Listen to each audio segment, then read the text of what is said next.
left the condo much. We had a couple of thunderstorms, and Orioles have won a couple games, lost a couple of games. Ubaldo Jimenez was okay. They're going to play baseball all weekend.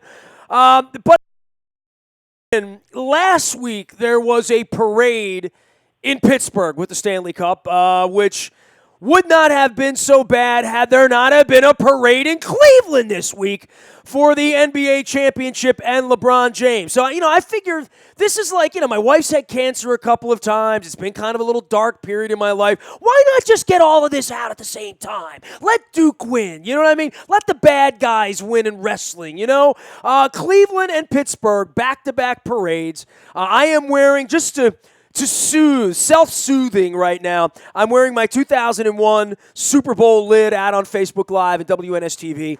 And we welcome in the man, the myth, the legend. I've had a lot of people on from Cleveland this week. I specifically waited to the end to bring this guy on. I wanted to hear how his hangover was going, whether there was any beer left in Cleveland. They did not, from what I saw, riot or set the river on fire or do anything crazy. But they did have a little hootenanny in Cleveland. Gerald Ryder does sports radio and sports on the web in the land of Cleve. He has that funny Cleveland accent. He hates Art Modell and the Modell family. He hates the Ravens, but he loves him some Cleveland. And Ryder, just go ahead, man. The floor is yours. I want you to filibuster like the Democrats on gun control Wednesday, this was supposed to be, this parade on Wednesday was supposed to be like the party of the century. And when things get built up, the hype and all that, and it just doesn't live up to it? Yeah, how good could it be, right? I mean, it's sort of right. How good could it be, right? This totally lived up to the hype. Doesn't it? Isn't it great? It was the parade of the century. It was the party of the century. The parade took 4 hours because there were so many people downtown. They couldn't get the cars and floats down the street. It was unbelievable. Are you done, or you want to keep going? I mean, look, I didn't watch it. I honestly meant to watch it. It was on in the middle of the day. And that's shame on you. Well, there were people on rooftops hanging off buildings and parking garages just for a peek at the madness was going on. When I got downtown Wednesday morning, it was nuts. It took me 4 hours to get into Cleveland, longest commute of my life, but it was glorious. I get down Wednesday morning, I walk the parade route. And what time was this? So give me look, Ryder, this is really important that you understand this while I'm wearing my 2001 Super Bowl hat. Is we've done this here twice, so we're familiar. You know what I mean? Like, we're familiar with the parade thing, and it really is insane. And I think Kansas City would say this. Any place would say it. It's unlike anything else that a city could go through, especially a city like Cleveland that has a water boundary. Everyone is coming from the south or the east or the west. No one's coming from the north, and no one can escape to the north. So I know Cleveland pretty well. I follow you on Facebook, so I saw the parade route going around the Jake and down past the Erie Street bookstore and down toward the Rock and Roll Hall of Fame and back into the square. I've seen Obama speak in that square. I've seen Bruce Springsteen play music in that square for 250,000 people during the not the primary, the presidential race back 8 years ago. So I've seen some crazy stuff in Cleveland. I was there the day they ripped the seats out, and Art was moving the team. I was there in '95 for that. I was there in '97 for playoff games, all those playoff games that were like football games unto themselves. So, and then I saw the massive humanity, and I know how much space that represents, but I also know that, if you really wanted to go, you probably needed to get down there by 6 a.m, kind of, sort of, right? Yeah, pretty much. And so I get off the train at Tower City at 9 a.m., walk right over to the queue. How packed's the train at 9 a.m., dude? It had to have been crazy. Sardines. Like there's no room. Why did you wait so late? I'm seriously, No, you don't understand. I left the house at 6 a.m. And where do you live? I live about 15 minutes from downtown Cleveland, so I'm not that far. So I leave the house at 6 a.m. thinking, 5 hours is plenty of time to get downtown, and it was. I got downtown 9 a.m. By the way, what's your favorite subway stop? Mine is Triscuit. Well, mine is where my house is, 150th. That means I'm almost home. I just want to let you know how many times I've been on that RTA. I've been on that RTA 100 times, literally. It's great. I mean, it really is. Takes you right into the heart of the city. It's our city. So I get up to the queue and just the wave of humanity everywhere, and you could just feel the excitement. Everyone's in. You know when you're on on a train and you're packed in like sardines, people usually aren't in good moods. You know what I mean? Like, dude, I've taken that train 100 times. I've never taken it in for anything happy. Yeah. Well, everybody was in a good mood yesterday. Oh. Or I should say on Wednesday. I mean, it was fantastic. So I get downtown. People are everywhere. I start walking the parade route up East 9th. Cleveland police are, running up and down the street, trying to keep it as clear as Are they being friendly? possible. I mean, is this a friendly thing? Oh, yeah. Okay. It was great. I have to give the Cleveland Police Department, the fire department, some police from local municipalities, including Akron, came up to help out with crowd control.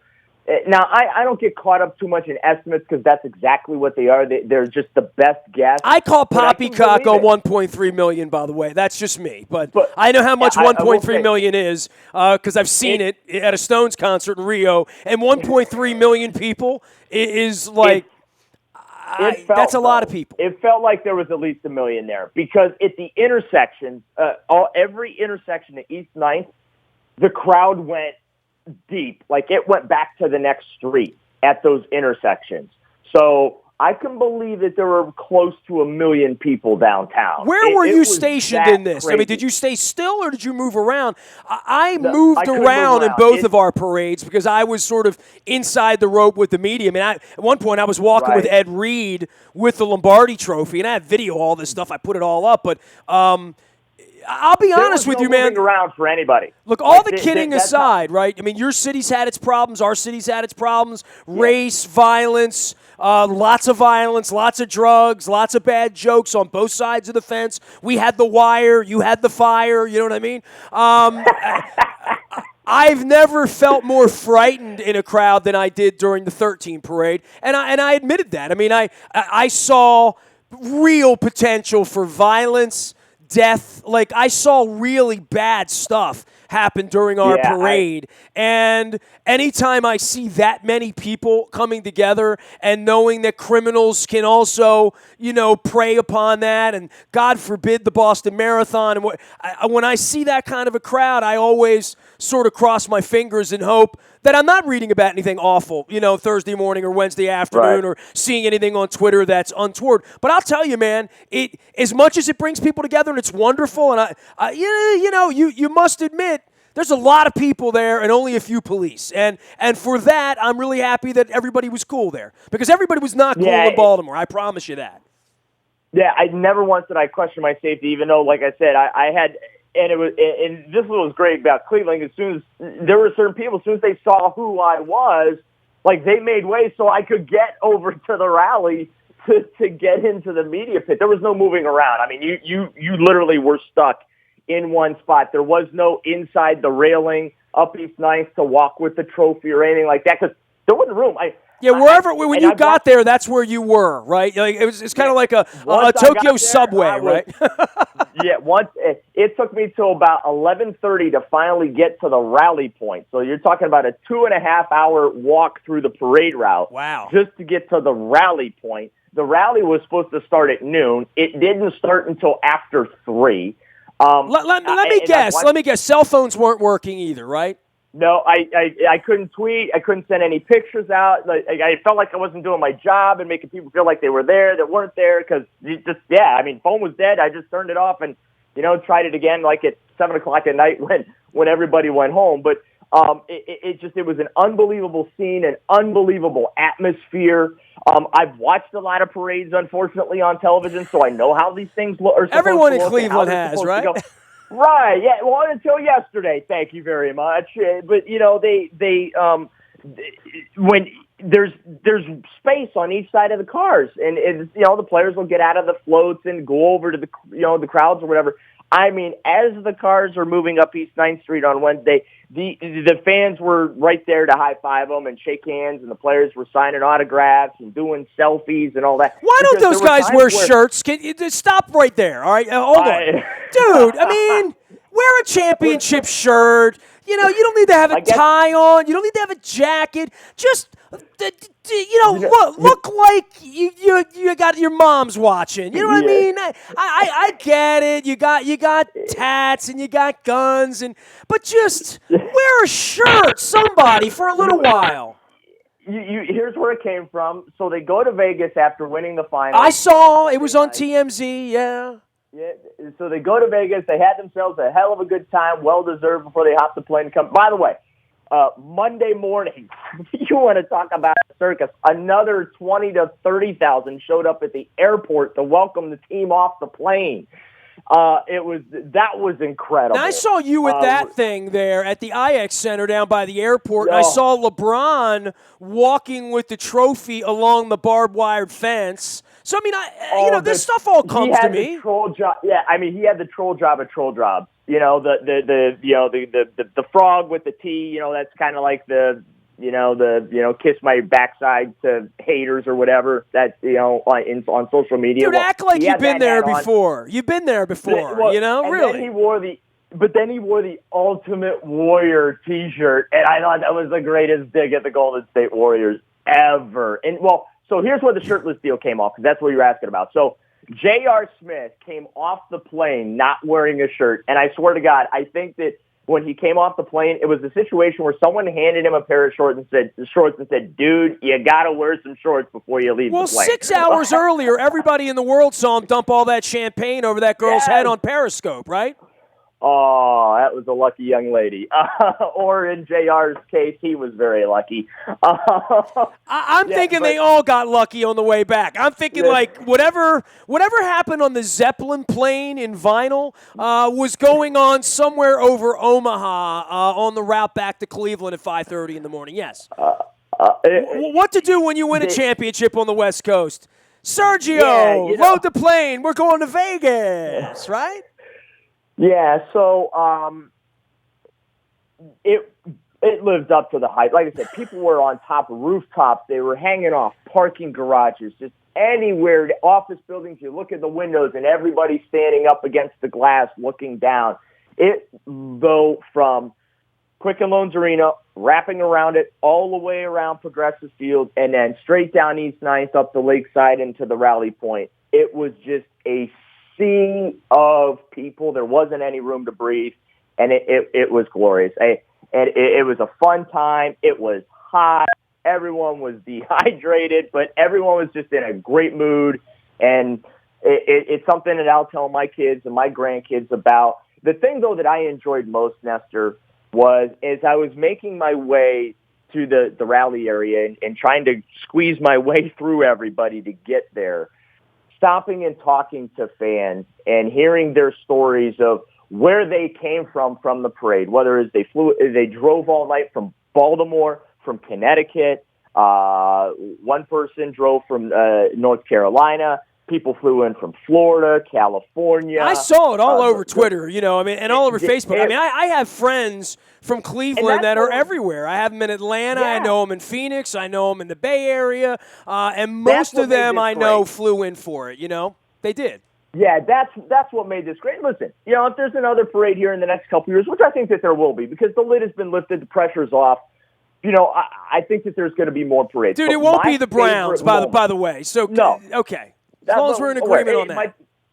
Might be the Indians. They're in first place in the Central and starting to beat up on some people. It is summertime. You're allowed to run smack when you're in first place. We're running it here right now. Yeah, absolutely. Can't wait for that Indians-Orioles series in the hey, if you don't know if you're going to be in first place in October, so you might as well brag about it when you're in first place in June. There is no better time than the present to feel good, Daryl Ryder. I know, and that was a really good time to feel good in Cleveland, Ohio. This doesn't happen very often, but that parade on Wednesday was everything that I thought it was going to be, and then sometimes 10. And the best moment was when, because I didn't think they did enough with the Larry O'Brien Trophy. Normally players, they've got the trophy with them as they're going through the parade and they're kissing it and passing it off and raising it for the fans. They didn't do that, and I think that the reason why was because of the crowd. They couldn't get near those people, right? Well, the people were just all overflowing onto the vehicles. It was unbelievable. Was it staged in the big square where Obama and Springsteen were 8 years ago? Yeah, out in front of the Marriott, in front of that whole, that international square with the stadium and the lake and the Rock and Roll Hall of Fame. I mean, that square alone, packed, would have, 150, 200,000 people, right? I mean, literally. And then you've got 15 more blocks of that, and that's really what I saw. I didn't even really see the picture of the square from an aerial. I only saw a picture of the route, which I shared, and then Brian Billick retweeted it. Did you see my tweet, Ryder? No? Probably not. Okay, so I want to read my tweet to you because you'll appreciate this. By the way, Daryl Ryder is the Browns writer for 92.3 The Fan out in the land of Cleve. He is our friend from the Combine. We have him on pretty often, and usually he's the brunt of bad jokes here because he covers the Browns. And, what the hell else are we going to talk about here? And you were one of the guys that all along really believed it was unlikely that the Cavaliers would beat the Warriors or whomever the West had. Most people were, right? Most people thought this team was going to finish in second place in the end because the West was packed this year. And let's be honest, it was 3-1. I mean, LeBron really spiked the ball on this one, on the comeback, the whole deal. Irving, even Love had a little defense in Game 7. There's plenty to brag about for everyone on your side of the fence, right? Yeah, absolutely. And I didn't think that when they went down 3-1, and I tweeted it, and I got a lot of hate for tweeting it, but I keep it real. I say what's on my mind, and at the time, it didn't look good. They were down 3-1. No team had ever come back. But I also said, and I wrote this, for our station up here in Cleveland, the Fan. I said, listen, if this thing's going to end, if this 52-year nightmare that has spanned 144 seasons and over 18,000 days, if it's ever going to come to an end, but who's keeping count? It has. Yeah, who's counting? But it's going to come to an end in some wild, unthought of historical fashion. And that's what happened. The Cleveland Cavaliers made history. First team ever to come back. First team to win it, to win 2 games against Golden State in that gym where nobody wins. Kyrie Irving hitting the shot. The shot has been replaced. Michael Jordan's shot from 1989, who's been wiped out, has been replaced with Kyrie Irving's three-pointer. We've got LeBron's block now. We've got the comeback from 3-1 down. So, and there was this beautiful montage. There were 2 moments that really stood out to me on Wednesday. The first one, not nearly on the same level as the second, but the first one, LeBron James read this script, and it was basically, reverse the curse. And it was just all the first reading, as it was scrolling up, was all the negativity, okay? Everything that's gone wrong and how there's just no belief in Cleveland and Cleveland sucks and all this other stuff. Gets down. Then he reads the same script backwards. We believe that we are, and it was the most beautiful, eloquent thing ever. There were no highlight videos with it. It was just text on black, and it made the hair on your neck stand up, gave you goosebumps. The second moment, it was the best one of the day. Jim Brown at the end, because I mentioned they didn't do much with the trophy during the parade. So after LeBron gives his 20-minute speech, he thanks all the players on Wednesday. There's Jim Brown in the back of the crowd, and he lifts up the Larry O'Brien trophy. He walks forward. LeBron James is standing there, and he hands the Larry O'Brien trophy to LeBron. A symbolic passing of the torch from the 1964 NFL champion Browns to the 2016 NBA champion Cavaliers. And it was just it was a subtle, spectacular, beautiful moment that I will remember for the rest of my life. The end. Daryl Ryder, he is Ryder Wrong Fan on Twitter. That's RUITER Wrong Fan, and a lifer Clevelander. I am allowing all of my Cleveland friends to come on and spike the ball, as it were.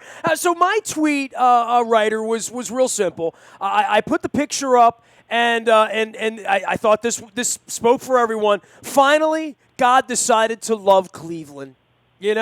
Finally, your day came. And, and it's not just that God decided to love Cleveland. I'm wearing the hat from our 01 parade. Daryl, let me tell you this. That parade happened on a 39-degree, rainy, hazy, cold, damp, day. You know what I mean? It was almost like the Cleveland fans were crying in cold tears on our parade that day. The second. We spent a week crying. Let me tell you, that was a tough week for Cleveland, Ohio. Hey, the second parade was a much nicer day. It was cold. It was brisk, but it was okay. To see the pictures of Cleveland where the lake almost looks like the Caribbean, and there's a few little wispy clouds in the sky, and there's 1 million people down there. I'm glad that you miserable people finally found some sunshine and found some love for one another and for LeBron James, and you've got a storybook, and you've got a book to write, and, the Browns will still be 1-5, and you'll be pissed off in October, but at least you will have had Wednesday. How about that? That is the best backhanded compliment I think I've ever heard. Well, good. I'm glad I could deliver that. I still have my Art Modell picture here in the office. Anybody that's watching on the VidCam knows that I have Cheech. I have a Cheech doll, and I have Art Modell, and I have my Springsteen cups. I have a Peter Angelos Rasig-inspired thing, but Art Modell is a part of every broadcast here. So, and by the way, it's his birthday. You're not going to make me mad today. You're just not going to do it. You're not going to make me mad today. You know what? Let me tell you what, man. I got the picture of Jimmy Brown with the Larry O'Brien trophy in his hand with LeBron standing next. That's what I'm going to have in my office. Last thing I'm going to say to you, and you may find this really hard to believe, but I know it to be true, so therefore I'll say it. Art Modell, if he were alive today, he would be very, very happy for you and happy for Jim Brown and happy for LeBron James and everyone else. I just know he would be because, I talked to him enough to know. I think Cleveland is happy, and it's the first time. I'm 47. It's nice to see you and so many of my miserable friends happy. So I just wanted to bring you on and give you some love. And, is there any beer left there? I mean, seriously, what happens now? I mean, is this a weekend? Is this sort of like St. Patrick's Day and where you go, on a 5-day bender? I mean, I know here in Baltimore, I'm still celebrating 13, to be honest with you, Yeah, this is going to last for a very, very long time. I hope so. At least it'll take the sting off of us having to host the Republican National Convention next month. So, well, good luck with that. Yeah, you'll have different kinds of crowds for that. I assure you. Yes. Hey, man. I'm thinking an intense police presence may be required that week. But yeah, I think that this Nestor is going to last for a very long time. The monkey is off everybody's back. The city now feels good about itself. I wrote this after the Cavs won a championship, and you and I, we've had this conversation. I love Cleveland. I love the people of Cleveland. I always felt that the city never really needed to win a world championship to validate itself. I think amongst the national media. Don't include me in that. I love Cleveland. No, I never dog on Cleveland. I'm just saying. I dog on Cleveland with love is what I do. I come to Cleveland to see Springsteen 5 times. I fly to Cleveland every year and bus to Cleveland and drive to Cleveland and come to Canton, Ohio, and eat paninis, and, I chased your girls in the flats back in the day. I was with Gary Miller the night he pissed out of the second floor of the basement. So when I was thinking Cleveland memories, I'm thinking, you whippersnappers, you don't know what I know about Cleveland. Me and the Smithereens running wild there at the Agora. Janie Scott and the Cleveland Plain Dealer. And, hey, I was in Cleveland at the Holiday Inn the morning of the OJ announcement where the whole country went nuts. Oh. I was hungover from a Smithereens show at the Agora. We wound up drinking beer with Dickie Dale down in the Warehouse District on a hill in a little jazz bar. So, dude, don't get me started on Cleveland, all right? As I was saying, the general consensus amongst the national media was that to validate itself is a great town, and everybody got to see that on Wednesday. The national media got to see how awesome Cleveland is and how prideful it is, and just all the people. To me, that right there, that one picture that Dustin Fox, who I work with as a fan, he was in a helicopter, took a beautiful shot of downtown. You saw the whole parade. It might have been the same picture that you tweeted out. but everyone got to see just how amazing Cleveland was on Wednesday. And I think that's the shot in the arm, that validation that, Clevelanders now can puff their chest out and say, hey, where are you from? Instead of Cleveland. I'm from Cleveland, man. Home of the world champion. Yeah. World champion. Yeah. I got worn out saying that. I was syndicated back in 01 when we won our first championship. And, I was on national radio, 400 stations everywhere. Papa Joe Chevalier, God rest his soul, Pittsburgher, was on after me. And I ragged on him 364 days, cover to cover. But I used to always say, let's go to Baltimore and take a phone call. Home of the world champion, Baltimore Ravens. So, anytime I bring you on now, so this gives you open license for you, anyone in Cleveland, when I announce you now onto the program for the next year, okay, until next year's trophy, and that would be the whole football season, that spring training, that last through March Madness. You get 364 days on this program. I will say, this is Daryl Ryder, Right or Wrong fan on Twitter, calling in from Cleveland, home of the world champion Cavaliers. How's that sound? Is that fair? It has a beautiful ring to it. All right, man. Go back to where you were, and if you need some beer. Go back to the hole I crawled out of. Yeah, go back to being miserable. The Browns will suck again. The Indians will fold up shop, all the miserable stuff. What the hell Drew Carey going to write jokes about if you start winning?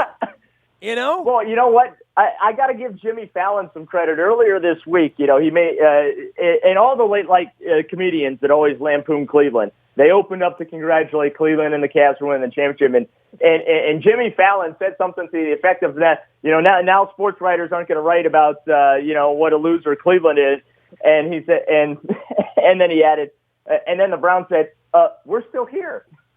We're in Berea, right? Yeah, well, we just all bust on Buffalo at this point. Or, the San Diego Padres came in here and we realized they've never won either, right?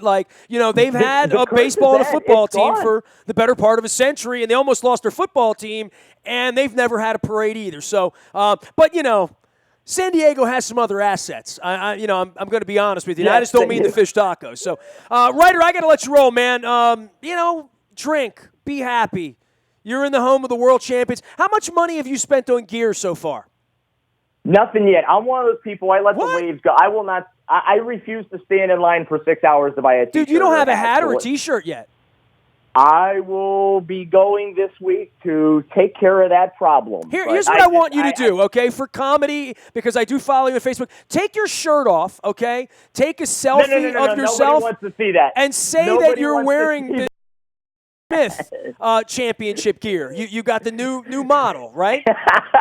Yeah, nobody wants to see me with my shirt off. I can guarantee you that. Well, that'll chase them away. All right, man. Be well out there. To the victor go the spoils. Go spoil yourself, okay? Go have a panini, go get a tan. Go do whatever it is that you do. But by all means, you got to get a championship hat or something, okay? That's going to happen. All right. And there will be, see, I gotta watch but there will be, I'll do you this favor. I will post a picture on Facebook of me wearing the hat. How's that? I will expect nothing less. You got it, Nestor. Thanks for having me, bud. You got it, man. Daryl Ryder, he is Right or Wrong fan. You can follow him out on Twitter, and thousands do, at 92.3 The Fan out in the land of Cleve. That's RUITER, Wrong Fan. So, and he has a lovely, lovely a set of pictures of the Cleveland Parade for those of you who are interested in being nauseous at this hour. You can find me out in the Bayou Toyota Audio Vault 24 hours a day from anywhere in the world on your mobile device. Download the TuneIn Radio app, becoming crystal clear from wherever you are. And don't forget, breaking news happens first on the WNST Tech Service. That is all brought to you by our friends at Coons Ford of Security Boulevard. The SSV on WNST every Thursday from 3 to 5 right here at AM 1570. Last but not least, I am putting together my WNST Rock Week tapes. I am in the midst of editing Joe Perry talking about drug addiction and talking about being strung out in the early 80s and fixing it in the late 80s, and it was the Pump album, and Tell Me What It Takes to Say Goodbye or Let You Go or, any of that good stuff. So a little Aerosmith. I've got some Van Halen. I've got some Hard. I'm editing some Bruce Springsteen and E Street Band members with Nils Lofgren and Clarence Clemens. So I got a lot of cool stuff. It's the week of July 11th. The hashtag is WNST Rock Week, and I'll be getting all that audio out. I think you guys are going to dig it. I'm Nestor. This is WNST.net, AM 1570, and WNST Towson, Baltimore. And we never stop talking Baltimore sports.